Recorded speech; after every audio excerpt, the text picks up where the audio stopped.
Saturday morning, and the citadel of Welsh rugby awaits the start of another season of internationals. Fans gather with hopes high of more glory. And few are more excited than the man seen by many as the face and voice of Welsh rugby. Long day today, into Millennium Stadium now. First game of the autumn series. First international for Wales against Argentina. Tough game, and a tough autumn series for the Welsh.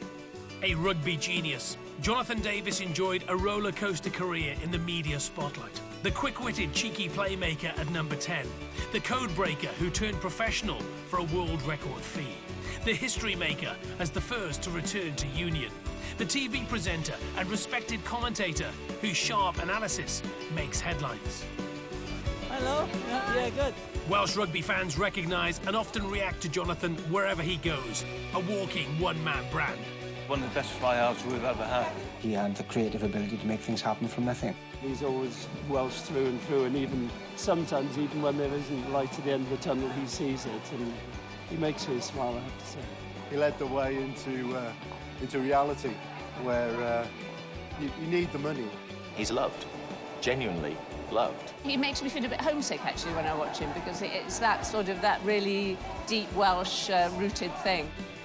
For the first time, Jonathan talks in depth about life off the pitch, about twice losing loved ones to cancer, of his personal battles to prove himself, his drive to carve a new career, and how his family is his greatest achievement. And underpinning all this success is his upbringing in the small West Wales village of Trimaran.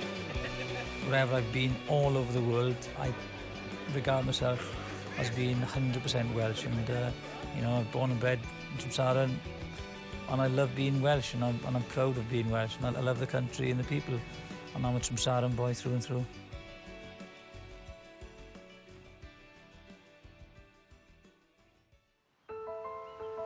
Trimaran lies on the outskirts of Llanelli, just over the hill from the old Scarlet's ground at Stradey Park. The village looks out on the modern Ffos racecourse, built over the old open-cast mine, where many in Trimaran used to work. This is Fly Half Country, an area fabled as a factory for producing some of the most skillful and exciting rugby stars the world has ever seen. Barry John, Phil Bennett, and the one that broke the mould, the double code breaker, Jonathan Davies. As these boys practice, dreaming of maybe one day playing for Wales, 40 years ago, a young Jonathan was here, doing exactly the same thing. Under the expert tuition of ex-Cardiff and Scarlet's hooker Marion Davies, Jonathan and other local schoolboys enjoyed their first structured rugby coaching and the discipline that went with it. He hated kicking, so even when we were stuck being our own line, we couldn't kick, and if we kicked, he'd send me off or something like that. So, but also the fact that he said if you don't do your homework, you can't play. And then with Marion's coaching, we became quite a well-known school because we had great success in 7s and in 15s. I remember Jonathan as a very young pupil at Trimaran School, and he had this exceptional natural flair for sport, and especially rugby. He had amazing skills, and he would perform on the rugby field. He seemed to have a great deal of time when he was playing, very confident, and he had the pace and acceleration of an athlete, and he was quite outstanding.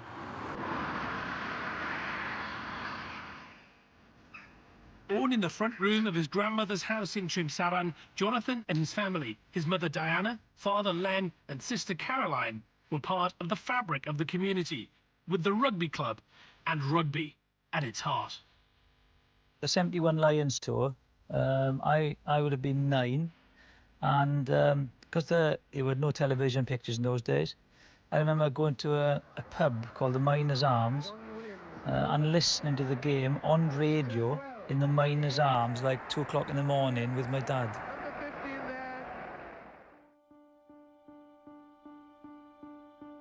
Jonathan's father, Len, who worked as a buyer at Trostra Steelworks, was a quick and skillful player himself at the Scarlets before captaining Trimaran, where he set up a youth side, naturally, with a young Jonathan in mind. While extremely close as father and son, Len was still competitive with Jonathan in sport or games. He didn't give an inch. We used to have races, because when in Kemshie Dunbeach, you know, the tide goes out, it does go out. It's in China, I think, to be honest. So when we used to go into the sea, we used to walk about 3 miles to get into the sea, and then walk back. And then on the way back, we used to have a race. My mum, my dad, and my sister and me. And I never beat my dad racing, so it was quite competitive, really. And also, I think everything we played, you know, I had to deserve to win. There was nothing like, oh yeah, I'll give him that, even drafts. But in 1974, when Jonathan was 12, Len was diagnosed with liver cancer and had to be treated in Cambridge, where he was one of the first to receive a transplant. At great cost and effort, but with friends and rugby club support, the family visited him regularly, not knowing if the pioneering operation would be a success. I stood in the lift, and my dad came to say bye-bye, and my sister, and I remember him waving at the lift, and I'm thinking he was in his dressing gown, his pyjamas, and he was on the drip at the time. And I'm thinking, like, you know, he's waving, saying bye-bye, whether I'd ever see him live again. So that kind of stuck with me, you know, through everything, really. So that's the one vivid recollection I have of the whole whole illness. The operation was successful, and you know, he came home. We had, you know, another summer.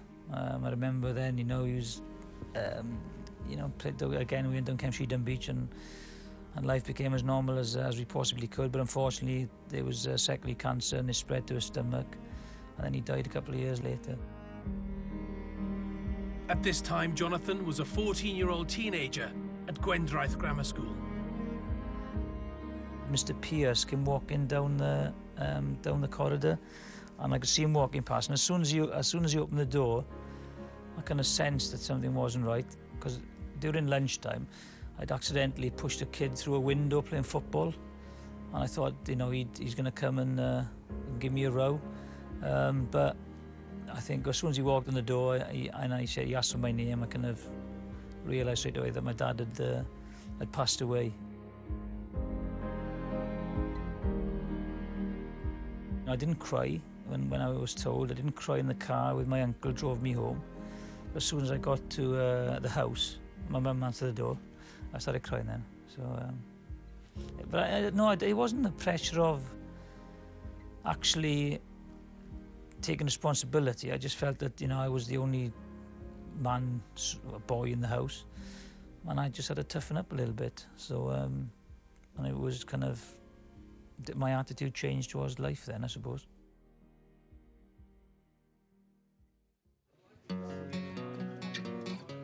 The loss of his father at an early age still shapes in many ways the Jonathan of today. Jiffy, as he's known by many of his friends and colleagues, remains, like his father, a tough competitor. It's a quality that's driven him through his amazing playing career into a second career in broadcasting. Jiffy's a tough cookie. You know, he's not huge, but his mental alertness, awareness, capability has pushed him in all areas, whether it be rugby or life away from rugby, and helped him. Underneath that mild, affable outer, deep inside is a real competitive animal in there, and I said that with the most utmost respect. In the press rooms of the Millennium Stadium, Jonathan joins other familiar faces from the world of Welsh rugby, now working in the media. Over the years, many former international players have turned TV pundit, come and then gone, under television's unforgiving bright lights. But Jonathan's popularity has not only endured, it's grown. I call him King John in Wales because, you know, the only thing that is missing is rose petals thrown down in front of where he walks. And I think when I walk around Cardiff with him, he's loved, genuinely loved, and he deserves it. He's worked hard. So whether player or broadcaster, union or league, Jiffy has appeared on our screens as a regular Saturday afternoon fixture for nearly 30 years. He's become Britain's Mr. Rugby. But back in the late 70s, thoughts of the limelight were a far-off dream as the loss of Len and his income hit home. You know, when my dad did pass away, you know, my mum had to go to work and, you know, try and pass a test, take me to rugby matches, and, you know, even sometimes, you know, my sister was younger than me by 2 years, so, you know, we used to play a game where we used to hide from, you know, Mr. Landy, and Mr. Landy was the rent man because we didn't have enough money to pay the rent. So, looking back at it, it's amazing, but, you know, I suppose it's those kind of things that keeps it real. During the sickness and after the death of his father, the rugby club wrapped around the family with fundraising and emotional support. We all gather around. Anything like that happens, it's a tragedy, especially for the family, and you just do as much as you can. I was just a young player at the time, but I remember the whole committee then and the whole members, they all got together. And it's probably like every village in Wales, the rugby club is an integral part of that, and we all gather around and do as much as you can. We needed their help, you know, they were absolutely, you know, fantastic. So, you know, I remember one thing when I played for Wales, I always wanted to say, like, you know, from where you're from, I wanted Trimaran's name on the programme. It meant a lot to me, and you know, I don't live there, don't go back there very often. I'm still proud to say, you know, I'm born and bred in Trimaran. But at 17, Jonathan hit a crossroads when one night his district school side was playing at the same time as the village youth team his father had set up. He had to choose between the two. He went with Trimaran youth team, but paid for his loyalty. Offers to join the Welsh schoolboy system were then withdrawn. He never played for his country at schoolboy level. At odds with the school and with few qualifications, he left to work in the local open-cast mine.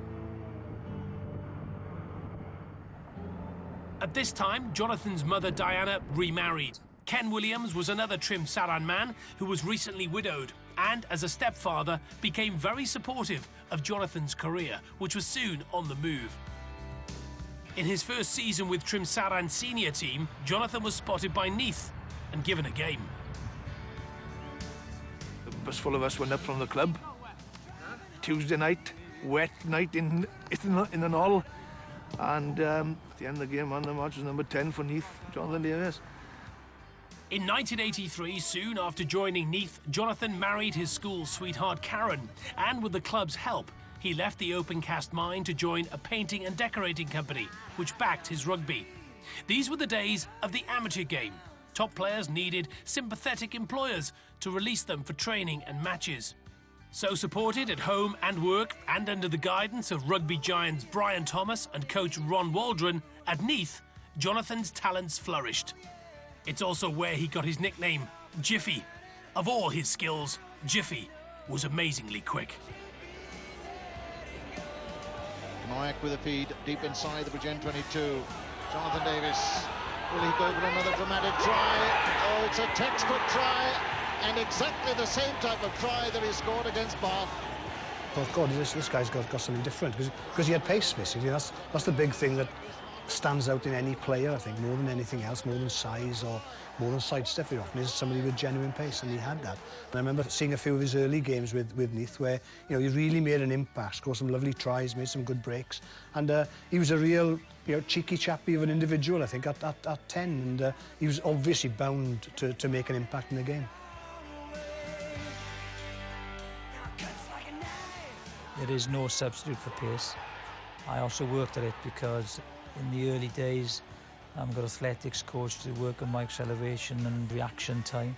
And I did a lot of endurance running as well, so once I did make the break, I was very lucky that I had the acceleration to get away from people as well. Jonathan was soon pushing for a Welsh place, and in 1985, fate paved the way. Welsh team selection for number 10 was in disarray. They left the position blank, naming another in the lineup. Insulted, the incumbent Gareth Davies resigned. I sort of heard a whisper that the Welsh team to play England in the last game of the 85 season was going to be announced on the Thursday, and the number 10 position was going to be another. And I can imagine a sort of basically an insult, really, in many ways. And I rang the chairman of selectors and said, well, if that were the case, I'd heard this rumour, if that were the case, then basically count me out. Jonathan, who'd been on the bench for the previous French match, was suddenly in pole position against the English in Cardiff. To play for Wales against England, Cardiff Arms Park in a debut, that's what dreams are made of. But I was so nervous. I remember singing the national anthem thinking about my dad. My mum was in the stand just thinking about my dad and how proud he would have been. If the English thought he was the weak link, the boyish-looking, naive new cap who they could easily intimidate, they had another thing coming. Didn't know a lot about him going into the game, but you know he was very confident. I think he gave me a cheap shot early on, which is a good sign that he was confident. I had Winterbottom trying to sort him out, but I don't think Peter could get close to him. Oh, he spun it well. What a good kick. I was never intimidated by any opposite flanker. In fact, I verbally spoke to them all the time. In fact, I remember, tripping Peter Winterbottom once when he was going for a loose ball, and he was like infuriated. But if he got hold of me, well, I was in big trouble. But that's the way I played. I mean this in the right way. He's probably quite cocky in terms of a player, and I mean that in the sense of confidence. Neck and neck with the English, fate again smiled on the first cap fly half when a wayward kick came good. It was such a bad kick that I chased it out of embarrassment, to be honest. And the pressure that I put on Chris Martin, the full-back, somehow he dropped it. And I dived on it. And that was a try, and we won the game a little bit more comfortably than we should have. At the end of a poor season, Jiffy had given the fans something to smile about. I swapped shirts with him either in the tunnel area or in the as we came off, and he said, "Oh, I'll bring you mine in a minute into the dressing room." And players went into each other's dressing rooms to swap shirts, and he came in and had this Welsh shirt rolled up and gave it to me and said, "Well done, see you later at the dinner," sort of thing. And I just put it in my bag. Never thought about it. And it was only when I got home and opened it up and it had number 16 on the back of it. So he'd obviously kept his own number 10, and he must have nicked the reserve shirt off whoever number 16 was and gave it to me. Well, not cheeky, kind of pessimistic, thinking, no, I might not play for Wales again, and I don't want to swap my first ever Welsh jersey. But I wanted an English jersey as well. So, and I remember Rob never mentioned anything. Rob was a gentleman. Until years later, I did the programme This Is Your Life, and he mentioned it then that how I'd conned him with the jersey. Over the following seasons, with Robert Jones as a new scrum half partner, Jiffy helped spark a Welsh rugby revival. As soon as I met Jonathan, we sort of clicked. We became fairly close friends very quickly.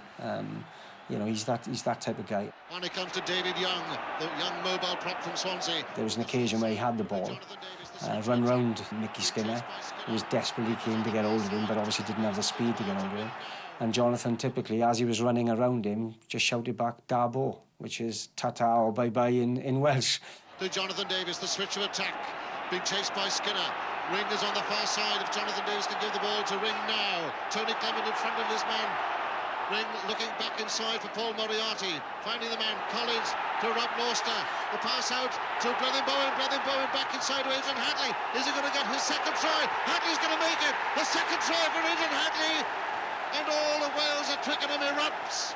One of the differences between then and now, I think, is that I don't think they have the footballing ability, the awareness, or able to read a rugby game like the players I had inside me.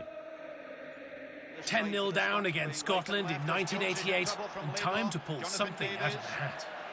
And so real pressure on the Welshman here. I think the main thing for me was to get the ball into Jonathan's hands, because he had the creative ability to make things happen from nothing. So you know, I'd always worked on a reverse pass. He did exceptionally well to get the pass out to me, and then because the ball was high, we couldn't, you know, I couldn't pass it along the line. I acted instinctively to step my left foot, but then I had no idea what was going to happen after that. Oh, good reverse pass, Jonathan Davies. There's that acceleration. Very, very quick. Back goes Derek White. The try is scored.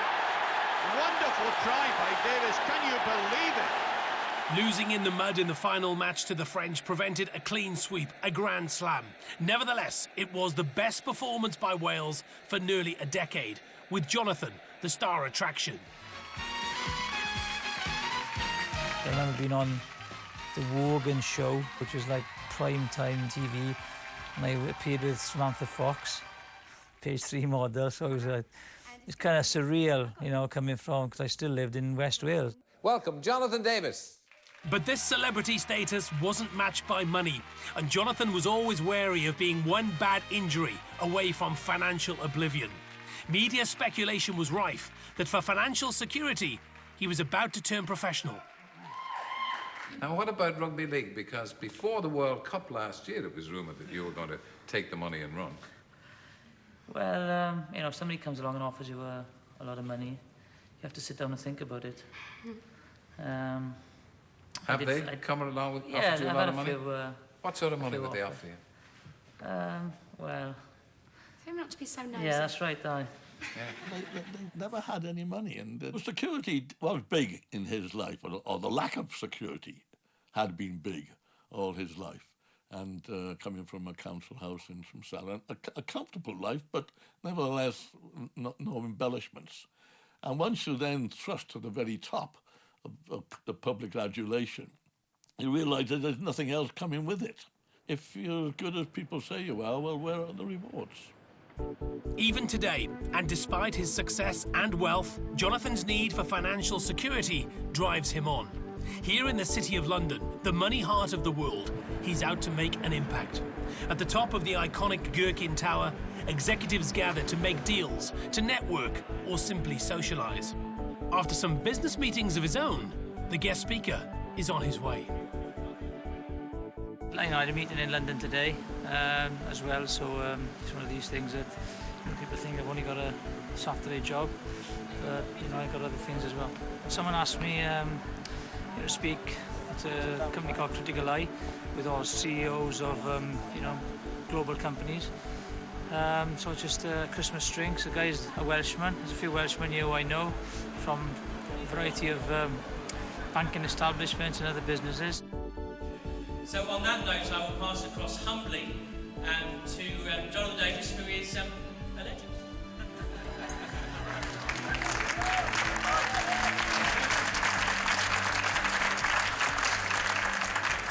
That's the best applause I've ever had in England, to be honest, so thank you very much. I won't keep you long, because I know you all want to dance as well, so... I'm from a small village in West Wales. Jonathan is quick to talk about his upbringing, where he's from. He's proud of it, and doesn't forget to help those who've helped him. Financially, he supports us. And when he comes down. This year now, funny enough, well, next season, sorry, you'll see the 25th anniversary of the Jonathan Davies Sevens. Huge tournament, youth tournament, yeah. And he's been down a couple of times. Obviously, with his work commitments, he finds it difficult. But he still, you know, yeah, still supports the Sevens as well. For the current generation, Jonathan works as a role model, a skills ambassador, promoting apprenticeships to companies and helping to inspire in people a strong work ethic. The reason I became skills ambassador, because I left school at 16, I think it was, and no idea what I wanted to do. And all of a sudden I was offered an apprenticeship as a painter decorator. And what it did was, it gave me a great work ethic. He doesn't have a barrier. He doesn't ever see the fact that he can't do something. And from contacting someone, picking up the phone, making a contact, speaking to someone on a plane, he brings it all back. He doesn't have any fear, which is just, you know, exactly what he should be doing. So to have our learners look up to him, thinking they can do the same. So an inspiration to people here.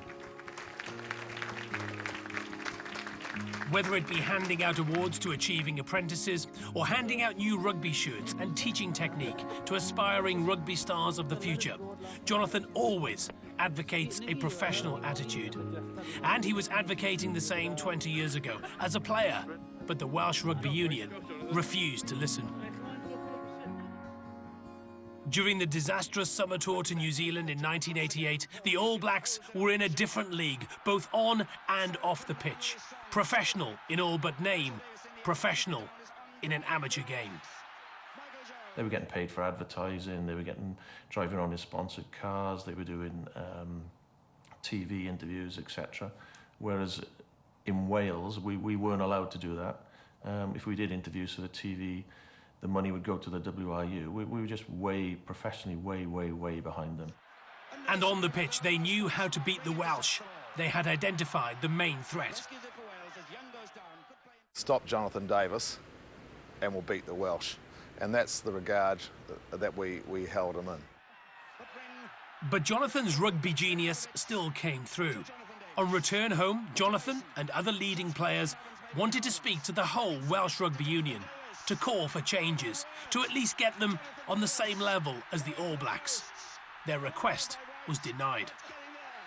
I've obviously spoken to Jonathan a lot about that tour and rugby in general, and you know, he's a proud Welshman, and he wanted to deliver. And I think he came away from that game thinking we need to be like the All Blacks in terms of the professional approach on and off the field, the way we prepare ourselves. And that's what he wanted. It's probably ahead of his time. You know, probably the Welsh rugby wasn't ready for that yet. It's ironic because 15 years later, when they employ Graham Henry and Steve Hansen, they said exactly the same that I was going to say 15 years earlier. We had to have facilities, we have to have a better professional attitude, nutrition, you know, that's all. And that's all I was going to say. But we had to pay Graham Henry £1 million or whatever they paid, and if they'd have listened to Bob Nostra and myself from our experiences in New Zealand, then they would have changed those things. But I tried. I was just disappointed that, you know, things weren't going to change. Things went from bad to worse when the Welsh team was further unsettled with the sacking of the coaches. For the following Romania match, Jonathan was made captain. But it was an embarrassing defeat, and he took the blame. No one spoke to him the following Monday at training. Rugby league scouts were always circling. Now Widnes caught Jonathan at a low ebb. I wasn't happy. I was getting, you know, I got blamed for that defeat. And then all of a sudden, the unthinkable, you know, came into my mind that I was going to get dropped playing for Wales. You know, I got no qualifications to fall back on. That's when the rugby league boys came down, and there was an avenue up for me. And I enjoyed living in Wales. I enjoyed playing for Llanelli, and I enjoyed playing for Wales. And the last thing on my mind was, you know, I was thinking of walking away from it. But I remember bumping into my my surgeon, and he said, "I heard you're thinking of going to rugby league," and he said, "Make the most of that knee." His ambition at that time was to play for the Lions. And he knew that the team was being thought of by Ian McGeechan, who'd just been appointed the coach. And he thought, I'm going to get dropped by Wales as captain, and that's not going to help my Lions candidature. And then Dougie Lawton, a very persuasive man who was coach of Widnes, came down and caught him on the hop. The headlines tonight: the Welsh Rugby Union captain Jonathan Davies has joined the Rugby League champions Widnes. The deal is worth around £250,000 and makes Davies the sport's most highly paid player. Finally, he signed and shocked the rugby world of both codes, not only for the size of the deal, but also that Rugby League had captured the Welsh captain, the star. In Wales, he was brandished an outcast, a traitor by the Welsh media and many fans. I'm going back home on tomorrow morning with a couple of videos and a rule book. So, you know, I'm glad I'm not playing, and to see what Dougie feels, how I go in training, and it's up to him then. You know, I don't want to live in Wales and commute up. You know, sooner better I get up here and settle in. Excitement would be the word, because a signing of a really big, well-known rugby union player was a shot in the arm for the game in those days. And Jonathan, of course, was one of the biggest names in British rugby. But there were doubts whether he was big enough or tough enough to survive a more brutal brand of rugby. I drove up with Ken, his stepfather, and Jonathan, and he sat in the back and he was very apprehensive. And news of his arrival had got around. And we parked the car and there were people peering from all over the place. And they were coming up and they were looking at him because they couldn't believe, you know, a superstar you expect to see a man monster step out of the car. And Jonathan is quite slight. He bulked up a lot after that, but he was quite slight. And they were running, he had a wonderful aquiline nose, and they were running their fingers down the bridge of his nose and saying, "That won't last long." At his first match for Widnes, Jonathan quickly showed his worth, putting an extra 6,000 on the gate. Tremendous attention still from photographers who've come from all around the world to see Jonathan Davies this afternoon. And now the moment the crowd have come for, as Jonathan Davies gets his first taste of rugby league action in a Widnes shirt. And I don't think he'd have got a better reception at the Arms Park. The crowd are really hoping it gets into Davies' hands, and it has at long last. But he sets off. Jonathan Davies going down the wing. It's a sensational start for the Welshman. He's bundled into touch, but he pleased the crowd with that. He wasn't in the game much. You wouldn't expect that. But what he did, some lovely touches. But the thing I looked at, one or two people were saying to me, "Oh, Ray's not big enough. He's not big enough. Look at his legs, Ray. You know, a little bit like a pigeon, Ray. He's not big enough." He had character. He had guts. He had heart. And that's what it takes to play this game. It is a very skillful game, but it is a very physical game. Jonathan set about beefing himself up, proving the doubters wrong, determined to succeed. People will not appreciate how tough it is to go into rugby league. You know, you're giving up your family, you know, you're moving away, you go into a different job, totally different job, because the game is totally different, and it's all been done in the public eye, and failure is a massive story for the press. So it's, you know, there's a mental toughness to it, and you know, I wasn't prepared to fail. Jonathan was followed by an exodus of fellow players from the Welsh international side. Jonathan really was the person who started the trend that left us really with many of our top players deciding to go north, and it was a case of having to rebuild. Well, floodgates, wasn't it? You know, there's loads of players went. I mean, there was Jonathan, obviously came after myself, then John Devereux, Paul Moriarty, Kevin Ellis, David Young, Alan Bateman, the Quinnells.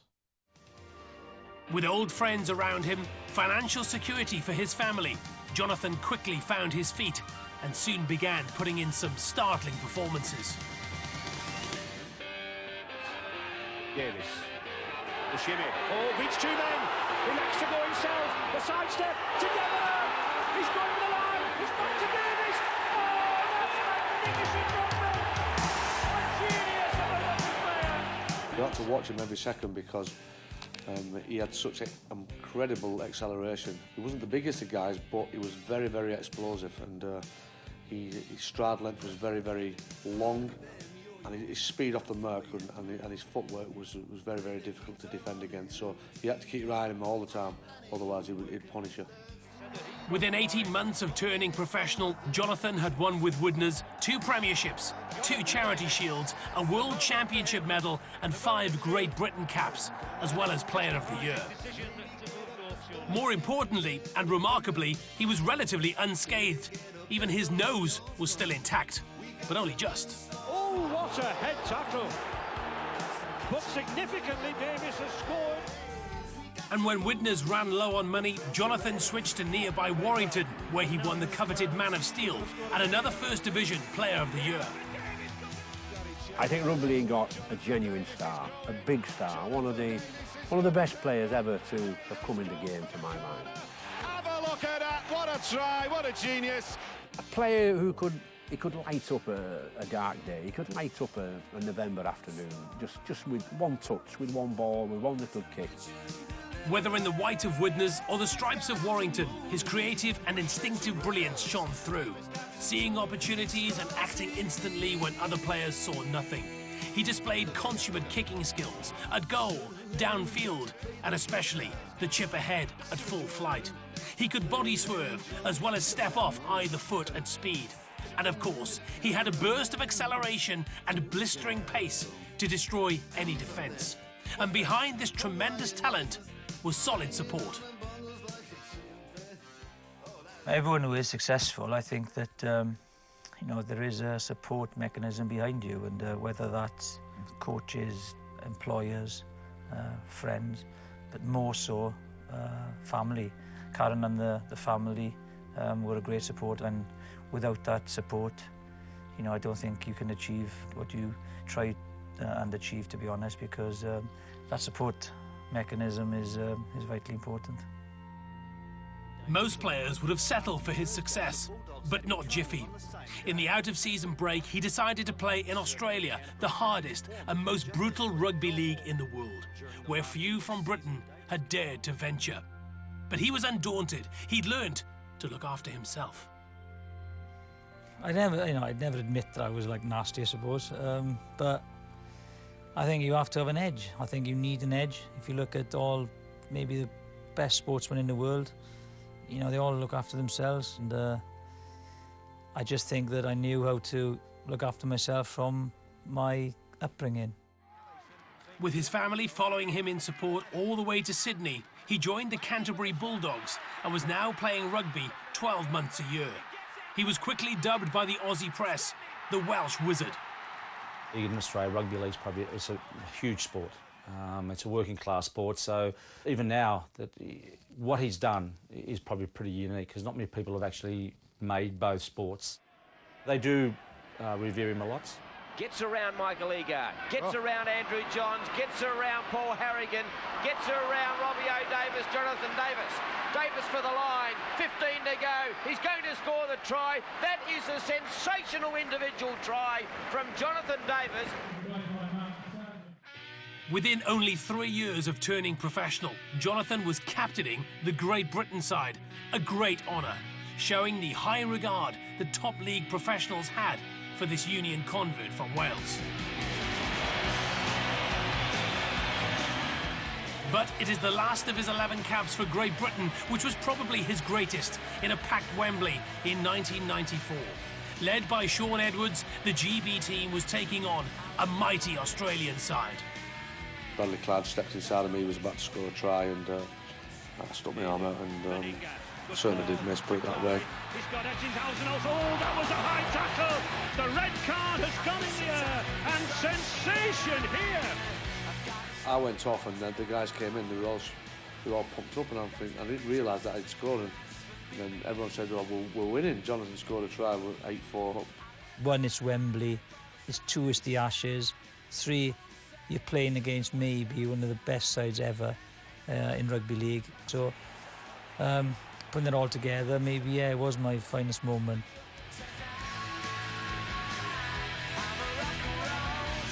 That's to Davies. Davies, he's got some space. He's going for the corner. He's got his head back. And the Welshman is in. Oh, nice and Doyle. Gonna cawr Tim Sarah. I can never thank him enough, and every time I see him, I always remind him of, you know, basically he saved my backside that day.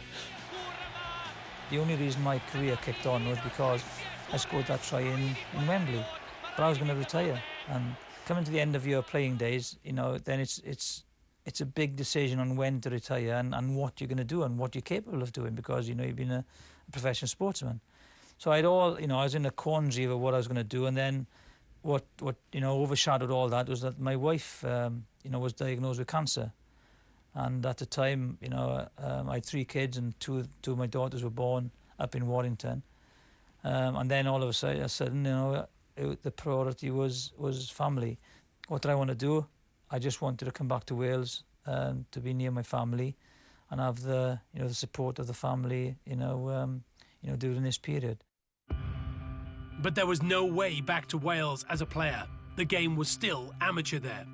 It seemed he had to retire and look at other options, while at the same time keeping his wife's cancer diagnosis a secret, to protect the family from the ever-present prying media. Then suddenly, the unthinkable happened. In August 1995, the rugby world turned on its head as Union became professional and Cardiff came looking for Jiffy.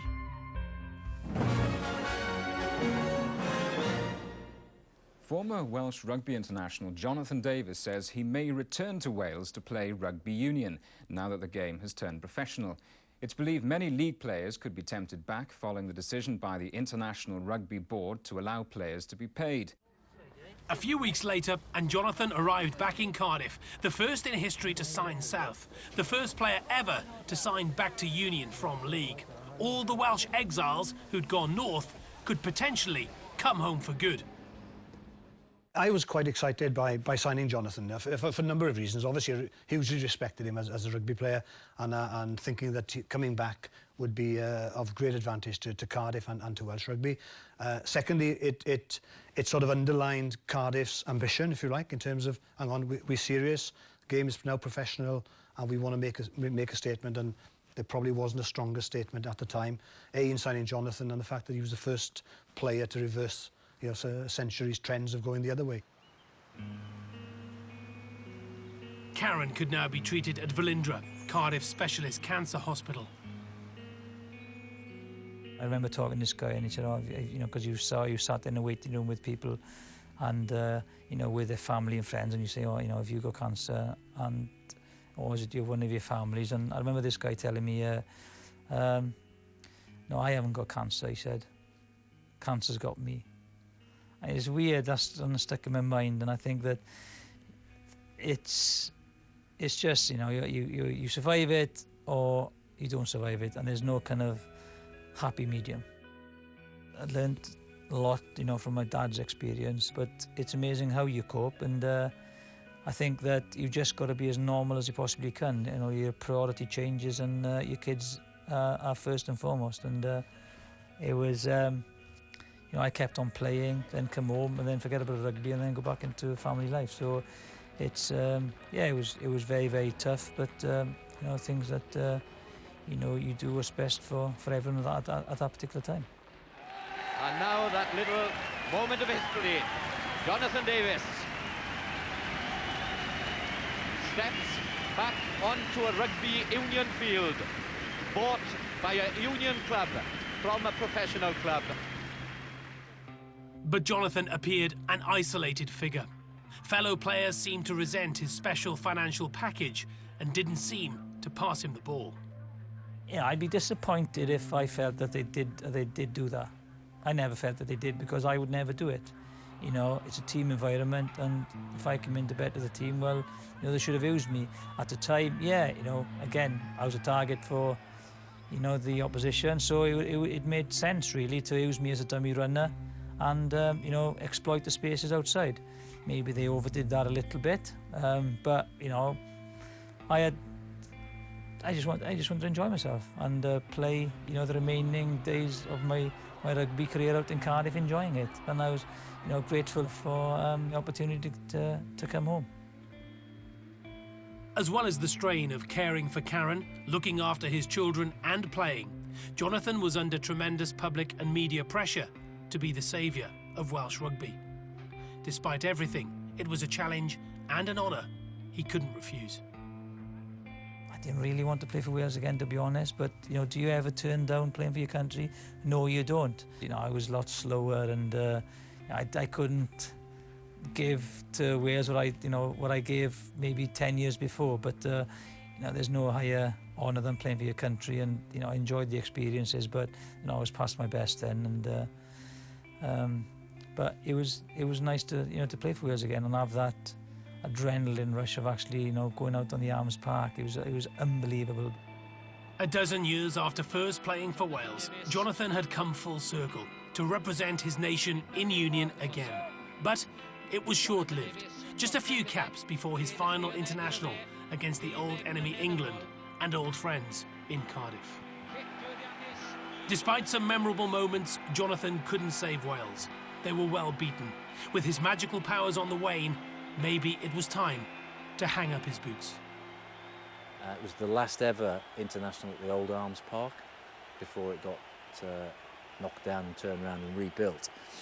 And I've got this photograph of Jonathan, myself and Will at the end of the game, and I'm pretty certain that it was the last international for all three of us, and it was the last ever game of international rugby at the Old Arms Park, so it was one level a pretty special moment. He's under the cosh, either on the field or off the field, because you know what it's like, and it's a pretty tough place to be, and I think sometimes you just want to say, look, well done, great career, let's go and have a beer. And we once again wish Jonathan Davies the best in the daytime. Thank you. A few months later, at the age of only 34, Karen passed away. She was the pillar of strength behind Jonathan's success, and now she had gone. He had offers to keep playing, but Jonathan now had to be mother, as well as father, to 3 children under the age of 10. His future lay with his family. I was kind of prepared for it better because of my loss of my dad. But I think then that although you're in the public glare, bereavement is a very private thing. That was the key, is being strong, putting a public profile in place, but then a different one when you're private. So how you cope with it is trying to get on with it as normal as you can, and make sure that being the dad and I suppose the man of the house, you just have to keep it going as normal as possibly. And that's I did go off the rails a little bit, I suppose. In the drinking stakes, but hey, sometimes you cope with it that way. But the discipline of TV schedules and kids going to school was the key to keeping me on that straight and narrow. Jonathan has never forgotten the support and care provided by Velindre Hospital. And with Jonathan as president of the charity, fundraising has soared £7 million in the last 5 years. For me, it was just the fact that, I wanted to support it. I knew what people went through. I know how fantastic, the medical staff were. And, I just want to raise the money to make it easier for whoever is so unfortunate to go through it. Done for Velindre. The difference playing at Since the mid-1990s, demand for Jiffy the commentator with his quick wit and sharp rugby brain has grown steadily. He possesses the I suppose I'm lucky. I've known him since school days, and he never tires of reminding everybody the fact that I was head boy when he was a couple of years younger, and used to throw him out to the corridors lunchtime. But he hasn't changed at all. He was a cheeky youngster in school, and I think he's a cheeky chappy now as a commentator. And I think that's one of his endearing qualities. That's why people like him so much. But actually, when it comes down to the game itself, he is incredibly sharp.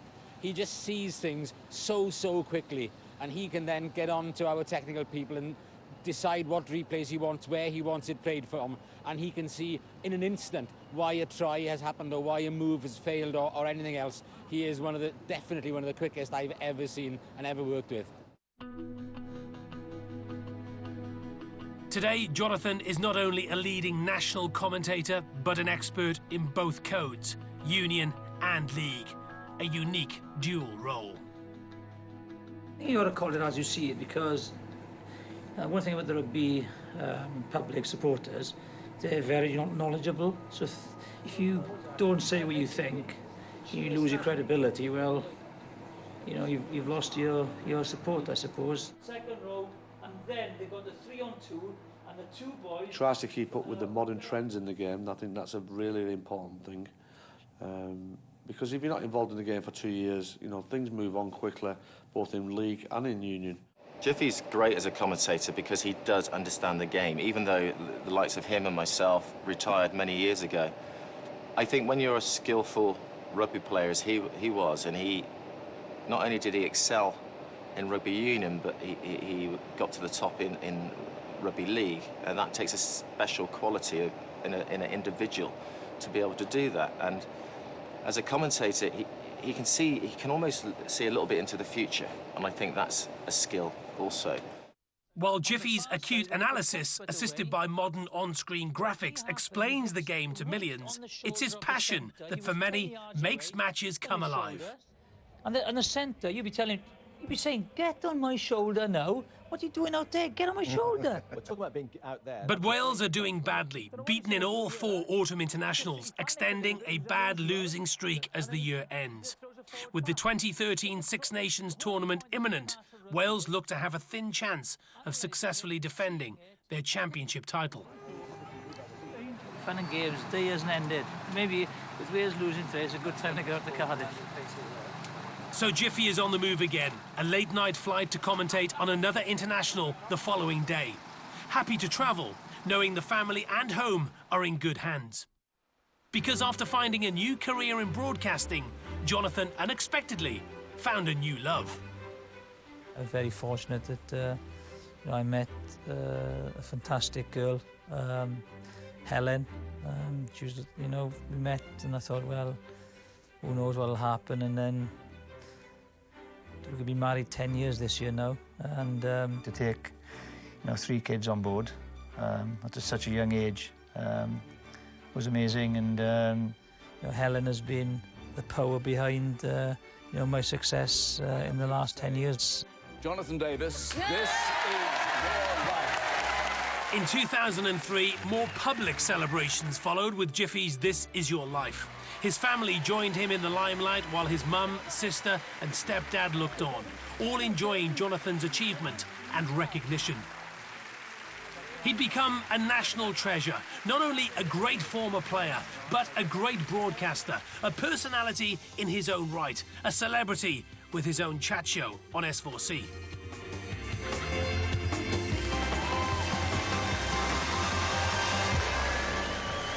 If you'd have told me that I'd be having my own show on S4C in Welsh language, I'd have said you're off your head. But it's one thing. I'm adaptable, I suppose, and I think I've got a good sense of humour. Pen funny. 1, 2, 3.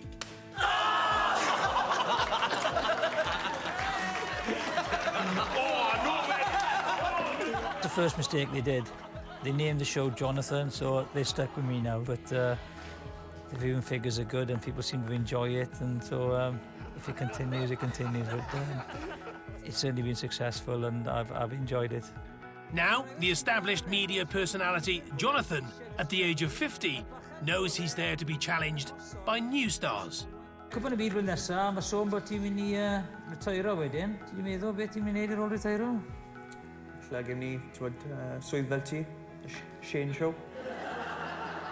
It's the same in life as it is in sport, and there's always people trying to knock you off your perch. So, you've got to do your job, as well as you possibly can. And because I know there's a lot of boys retiring now, and they'll want new faces on television. But no, I'm not ready to give my position on the television up yet. So it's back in front of the nation and more than 10 million viewers around Britain for the finale of the Six Nations Championship. Remarkably, Wales have turned things around, won 3 games on the road and could clinch the title if they beat by 7 points at in-form England, going for a Grand Slam. They hardly come more highly charged than this. A decider in Cardiff with Jiffy trying to keep a lid on his emotions. Rampant Wales. Bigger. Lee Halfpenny. Jimmy Roberts just in Tipperick. Cuthbert outside him. Tipperick. Still going to Cuthbert. Cuthbert's second try. Wales are storming to the title. Just watch the brilliance of that Tipperick. We run it on. He's in front of the player who receives the ball, but just watch him. He reads the play, he steps back, and then he gets away. I try and control my emotions when I'm commentating or when I'm in studio because, everyone knows I'm Welsh and I want Wales to win. And when Wales are doing well, it makes my job so much easier and enjoyable. Wales stormed to victory, a record-breaking win over England, clinching the title for the 2nd year running. And the Six Nations trophy is lifted high by the victorious Welsh team, who are RBS Six Nations champions for 2013. With Wales awash in celebration, Jiffy's delight does the rounds on Facebook. He's a fun-loving, happy-go-lucky guy who's got a great family. I think he must have been a hypnotist in his part of his past life, because to get a wife as gorgeous as Helen at his age is, you know, something incredible, but he's managed it. The biggest achievement of my whole career and my life so far is the fact that I'm so proud of you know, the family, the kids, and Helen. She's been a great mother and a great wife, and we wanted another one to bind the family together, and a miracle happened, and little Molly came along. I know, rather than 3, I've got 4 beautiful kids, and it's been fantastic.